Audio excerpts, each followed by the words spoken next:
ব্লগে সবাইকে স্বাগত। আজকে দই কাতলা, এর জন্য নিয়েছি কটা কাজু আর কটা চালমগজ। কাজু আর চালমগজ একসাথে আমি একটু মিক্সির মধ্যে পিষাই করে নেবো। আর এর মধ্যে দিয়ে দেবো অল্প করে চামচ পোস্ত। একটু জল দিয়ে এগুলোকে মিক্সির মধ্যে পিষাই করে, পোস্তর পেস্টটা হয়ে গেছে। পেঁয়াজ আর রসুন নিয়েছি, পেঁয়াজ আর রসুনটা পেস্ট করব। পেঁয়াজ আর রসুনের পেস্টটা হয়ে গেছে। এখানে আমি কপিস কাতলা মাছ নিয়ে নিয়েছি, আর কাতলা মাছগুলোকে আমি লবণ মাখিয়ে নেবো কাতলা মাছের মধ্যে। গরম হয়ে গেছে, এবার মাছগুলো ভেজে নেব। এপিট ওপিট করে হালকা আছে। এবার ওই তেলের মধ্যে রসুন আর পেঁয়াজটা ভেজে নেব।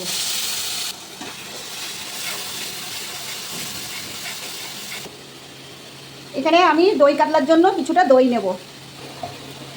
এর মধ্যে দিয়ে দেবো লবণ, এর মধ্যে দিয়ে দেবো পোস্ত, কাজু আর চালমগজ বাটা।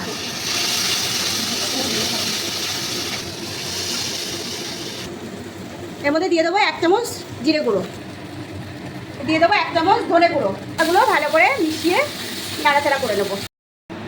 মশলাটা ভাজা হয়ে গেছে, এবার এর মধ্যে মাছগুলো দিয়ে দেবো, করে নেবো। এবার এর মধ্যে দিয়ে দেবো টক দই, একটু নাড়াচাড়া করে নেবো।